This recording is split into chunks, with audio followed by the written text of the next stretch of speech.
en tant qu'économiste, là je vous parle en tant qu'économiste, même si j'ai d'autres casquettes, que c'est une politique conjoncturelle qui est populiste. Elle ne marchera pas. Elle marchera à court terme, mais pas à long terme. C'est pas avec ça qu'on va réduire le coût de la vie, parce qu'on a des problèmes structurels, des problèmes d'offres. OK? Surtout d'offres, parce qu'on est un petit pays qui dépend beaucoup de l'extérieur. Et les pères fondateurs de la République ont une grosse part de responsabilité, ça je le conviens, parce qu'il y a longtemps qu'on aurait, on aurait dû diversifier l'économie, surtout que le Gabon a des conditions pédoclimatiques qui sont optimales pour pouvoir avoir l'autosuffisance alimentaire.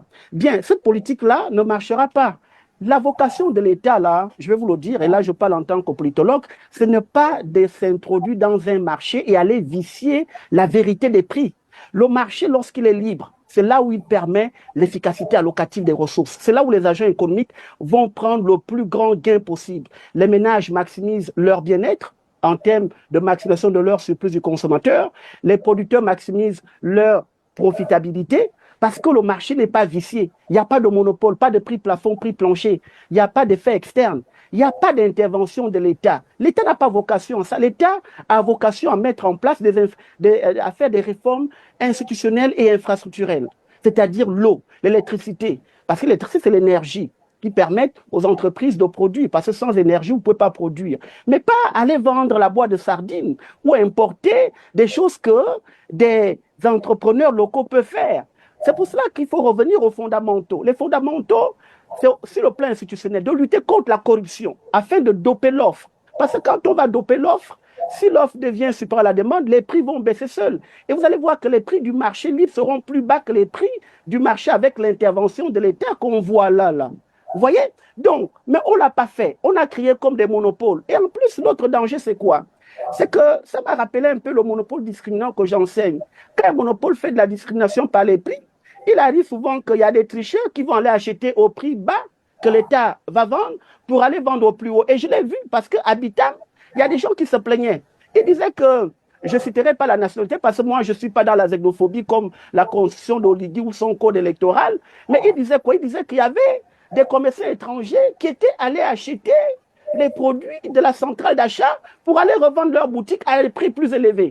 Et c'est ça l'effet pervers du monopole discriminant. Parce que le monopole discriminant, c'est de vendre un même bien, mais à des prix différents selon la capacité d'acheter du consommateur. Donc, Vous ne le répondez pas consommateur... à ma question pour Mais finir. Qui profite la centrale d'achat? ça, c'est la deuxième question. J'arrive, je suis encore dans la première. Donc, voilà les deux effets pervers que moi, je vois là-dedans. Il faut mettre en place, c'est pour cela que le FLEN compte mettre en place, d'ailleurs, on va faire notre offre politique, des mesures structurelles qui visent à diversifier l'offre et la demande, donc à doper le marché intérieur, ce qu'on appelle des politiques de développement auto-centré, de développement du marché intérieur. Maintenant, qui profite?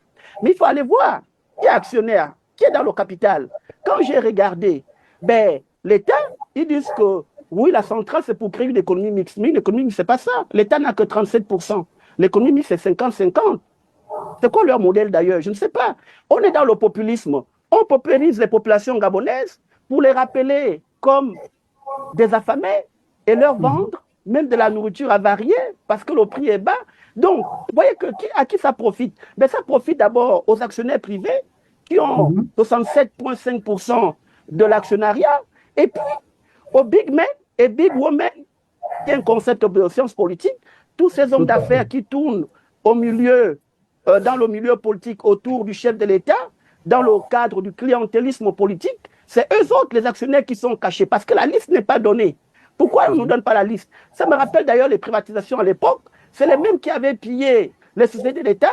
Et lorsque le FMI était arrivé pour appliquer les programmes d'ajustement structurel, et c'est les mêmes qui avaient racheté les sociétés d'État avec l'argent public volé à l'État.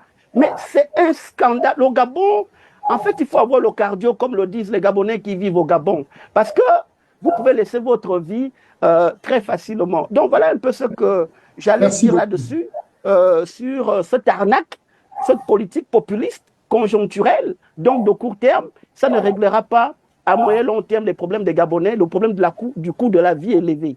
Voilà, merci. Merci.